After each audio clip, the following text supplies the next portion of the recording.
আসসালামু আলাইকুম রহমতুল্লাহ। নাহমাদুন সাল্লাল্লাহু রাসূলিল করিম আম্মা বাদ। আউযু বিল্লাহি মিনাশ শাইতানির রাজিম। বিসমিল্লাহির রহমানির রহিম। ওয়াল তাকুম মিনকুম উম্মাতুন ইয়াদুনা ইলাল খায়রি ওয়া ইয়ামুরুনা বিল মারুফ ওয়া ইয়ানহাউনা আনিল মুনকার ওয়া উলাইকা হুমুল মুফলিহুন। দেশে এবং বিদেশে অবস্থানরত ভাই বোনেরা, প্রশংসা সবটুকু আল্লাহ পাক রব্বুল আলামিনের, যার অশেষ মেহেরবানিতে আজকে আমরা খুব একটা গুরুত্বপূর্ণ কাজে অংশগ্রহণ করতে পেরেছি। যে আল্লাহ তৌফিক দিয়েছেন তার প্রশংসা করে বলে আলহামদুলিল্লাহ। লাখো কোটি দরুদ ও তাসলিমাত বর্ষিত হোক বিশ্বনবী জনাবে মুহাম্মদ রাসূলুল্লাহ সাল্লাল্লাহু আলাইহি ওয়াসাল্লামের উপর। আপনাদের অবগতির জন্য জানাচ্ছি, রাজশাহী জেলার অন্তর্গত মোহনপুর উপজেলার রায়ঘাট ইউনিয়নের ক্ষুদ্রহাটা গ্রামের আসাদুল হক ভাই 28শে ডিসেম্বর 2022 সালে ফজর সালাত জামাতের সাথে আদায় করার পর কিছুক্ষণ পরেই কিশোর হাটের উদ্দেশ্যে তিনি গাড়িতে উঠেছিলেন অটোতে। আটরা মোড়েই অ্যাক্সিডেন্ট করে মারা গিয়েছেন। ইন্না লিল্লাহি ওয়া ইন্না ইলাইহি রাজিউন। আল্লাহ তাকে শহীদ হিসেবে কবুল করে নিক, আমরা বলে আমিন।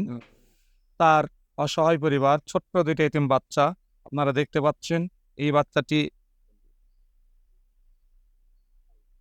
বাচ্চাটি ছোট্ট বাচ্চাটি ক্লাস 5-এ পড়ে, আর বড়টি ক্লাস 8-এ। যখন মারা যায় তখন এই ছিল ক্লাস 3-তে, আর এটা ছিল ক্লাস 6-এ।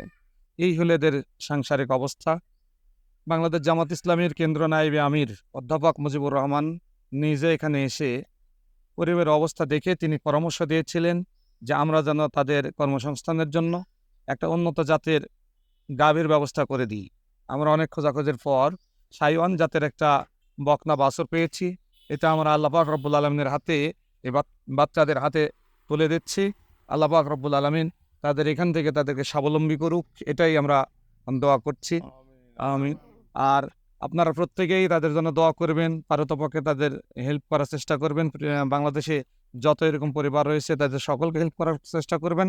আল্লাহ রাসূল বলছেন, কেউ যদি এতিমদের মাথায় হাত দেয়, হাতের নিচে যত চুল থাকে এই পরিমাণ গুনাহ মাফ হয়ে যায়। এই জন্য আমরা এতিমদের জন্য সবসময় দানের হাত, মুক্ত হস্তে দানের হাত আমরা বাড়িয়ে দেব। সব এতিম পরিবারের প্রতি আমরা নজর রাখবো। আল্লাহ পাক রব্বুল আলামিন আমাদের সবাইকে তৌফিক দান করুক, আমরা বলে আমিন। আপনারা জানেন, মানবতার সংগঠন বাংলাদেশ জামাত ইসলামী সব জায়গাতেই এই কাজগুলি করে। আমরা যদি একটু তাদের মুখে শুনি তাহলে বুঝতে পারি। এই ছোট্ট বাচ্চাটি বলবে যে কেমন খোঁজ খবর তার রাখা হয়। আলহামদুলিল্লাহ ভালো। আর একটা বাচ্চা যে বলছে তার আব্বা মারা যাওয়ার পর থেকে নেই সংগঠন তাদের খোঁজ খবর কেমন রাখেন। আলহামদুলিল্লাহ ভালো। খোঁজখবর ভালোই নেই। এই জন্য আমরা প্রত্যেকে বলে আসুন আমরা সবাই মিলে এই সংগঠনের আওতাভুক্ত হয়ে মানবতার কাজে, আত্মমানবতার কাজে, দেশ গড়ার কাজে আমরা অংশগ্রহণ করি। সকলকে উদাত্ত আহ্বান জানিয়ে আমাদের পাশে রয়েছেন এই ইউনিয়নের, রায়ঘাট ইউনিয়নের সাবেক সফল চেয়ারম্যান আব্দুল গফুর মৃধা। উনি অসুস্থ, অ্যাক্সিডেন্ট করেছিলেন, উনি আল্লাহ সুস্থতা দান করেছেন। এই ইউনিয়নের আমির মাওলানা আমজাদ হোসেন ভাই এখানে রয়েছেন। সকলেই আমরা সেই পরিবারের জন্য দোয়া করি। আল্লাহ পাক রব্বুল আলামিন তাকে সুস্থতা দান করে দিক। সকলে সুস্বাস্থ্য দীর্ঘ কামনা করে আমরা এখানে শেষ করছি। সুবহানাকাল্লাহুম্মা ওয়া বিহামদিকা আশহাদু আল্লা ইলাহা ইল্লা আনতা আস্তাগফিরুকা ওয়া আতুবু ইলাইক। আসসালামু আলাইকুম ওয়া রাহমাতুল্লাহ।